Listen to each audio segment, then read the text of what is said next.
अब होगी खास बचत नेस्ले एवरीडे के साथ। अब रुख करते हैं सियालकोट का। अमरान अशरफ की रिपोर्ट के मुताबिक वज़ीर आला की सुथरा पंजाब प्रोग्राम के सिलसिले में 90वें शहारा कायदे-ए-आज़म पर इजलास वज़ीर बल्दियात ज़ीशान रफ़ीक ने सदारत की। Secretary local government Shakeel Ahmad मौजूद। पंजाब भर से म्यूनसिपल चीफ ऑफिसर और निजी कंपनियों के नुमाइंदों की शिरकत। पब्लिक प्राइवेट पार्टनरशिप के तहत सफाई प्रोग्राम की आउटसोर्सिंग का जायजा लिया गया। ख्वाहिशमंद निजी कंपनियों ने सफाई के लिए अपने इस्तेदादकार और तजर्बे की तफसील बताई।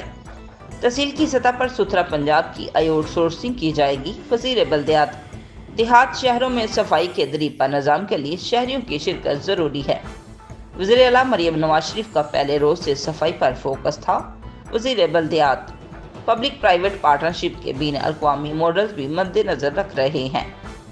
पंजाब की 148 तहसीलों में मेरिट पर कंपनियों का इंतखाब करेंगे वज़ीर बल्दियात। निजी कंपनियां पहले महकमा बल्दियात के वसाइल इस्तेमाल करने की पाबंद होंगी। जदीद मशीनरी की हामिल कंपनियों को तरजीह दी जाएगी। वज़ीर बल्दियात पंजाब पहली बार कूड़े की डिंपक पर खास तवज्जो दे रहे हैं। वज़ीर बल्दियात ज़ीशान रफ़ीक हर तहसील में कम अज़ कम एक माहौल दोस्त डिंपक साइट ज़रूरी होगी। वज़ीर आला मरियम नवाज शरीफ की तवक्कुआत पर पूरा उतरेंगे। वज़ीर बल्दियात ज़ीशान रफ़ीक आउटसोर्सिंग के बाद सफाई में सुस्ती की गुंजाइश नहीं होगी। महकमा बल्दियात आउटसोर्सिंग सिस्टम की मॉनिटरिंग यकीनी बनाएगा। Shakeel Ahmad Mian CEO Lahore waste management company ने इजलास को ब्रीफ दी।